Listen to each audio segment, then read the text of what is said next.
In this video, I'll be teaching you every little thing you need to know on how you can do a market analysis for yourself without needing to pay someone to do it for you. Let's begin. Hello everyone, and welcome back to my channel. My name is Chawanne Burns. On this channel, we talk about how you could start and grow your business, whether it be business finances, personal finances, and overall personal development. There's a lot of reasons why you might want to conduct a market analysis. If you don't know what that is, basically it's when you're monitoring and evaluating all the market trends of your industry.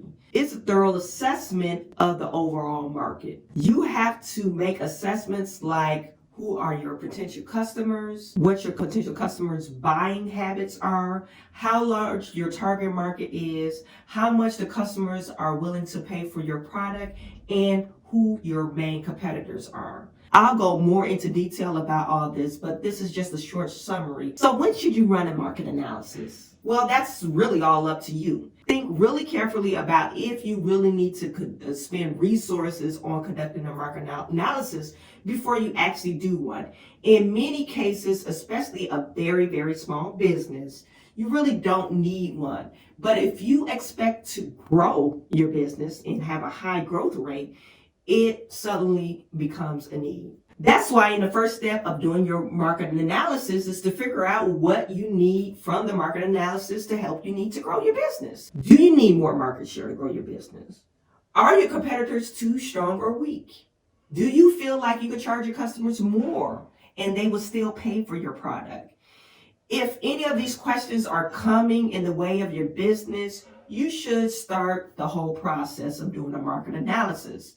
Also, if there's one particular question that your business needs answered, focus on that question more than anything else. Next, you need to look at the industry itself. Take a look at the overall sales in the industry you're in, whether it be on a local scale, national scale, or even an international scale, depending on how much you want to grow.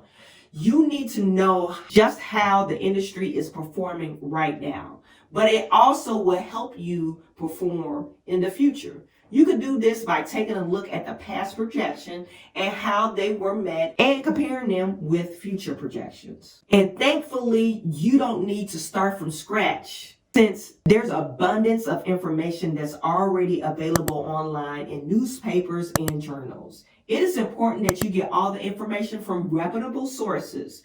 The U.S. Bureau of Labor and Statistics and the U.S. Census Bureau generally have a lot of information that you can use in your market analysis. These two are the most reliable and free sources. Aside from those, you can also find reliable news reports from reputable sources and journalists.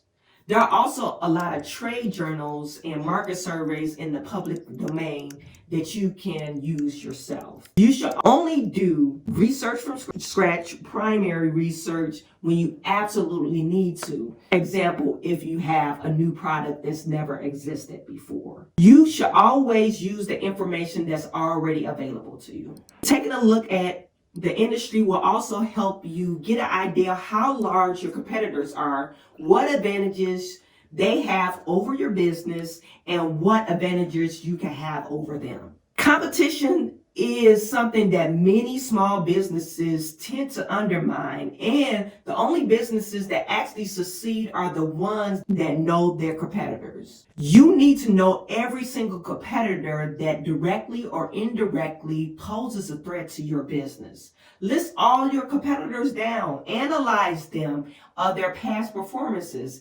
and use that to figure out where you could fit in and where you could target your customers and how you could overcome them. Now, once you've done all of that, you need to figure out who your target customer is.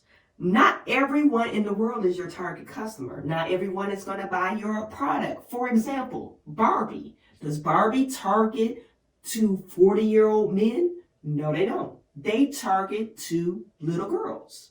And they still make over $1 billion a year. Instead of trying to appeal to everyone, target a specific group, whether it be age, race, demographics, location, occupation, or another highly specific group. Once you find out who your target market is, you need to start learning about more of their buying habits. How much do they value your products? Are they repeat customers?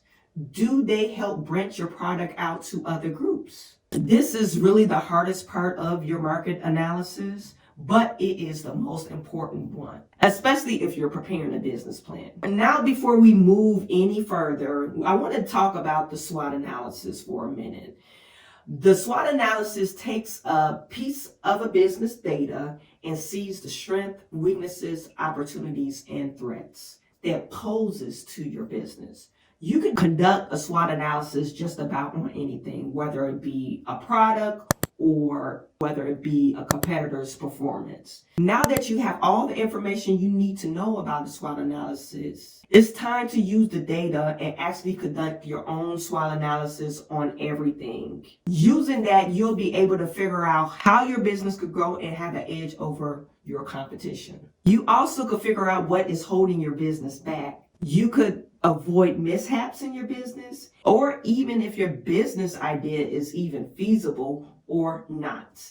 At the end of the analysis, you should have a general overview of the size of your market and its growth rate. You should also have an idea of how your business compares to competitors and what the outlook is like. More importantly, you should have all the data you need about customers, including how much they pay or are willing to pay for your products.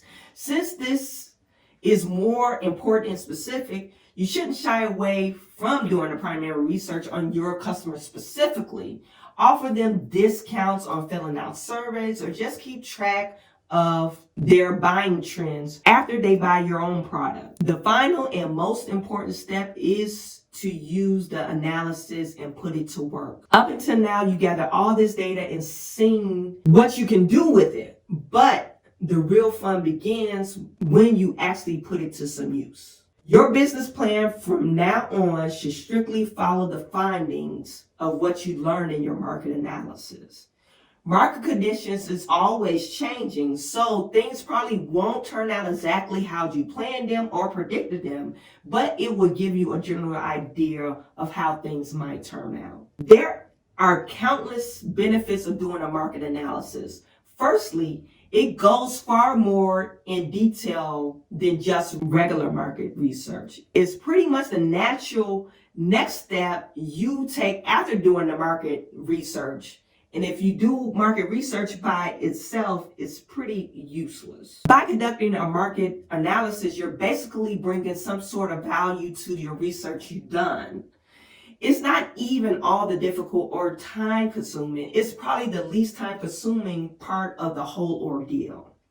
If there's one thing that you should be careful about, though, is making sure you don't leave anything out, and also making sure everything is analyzed impartially and accurately.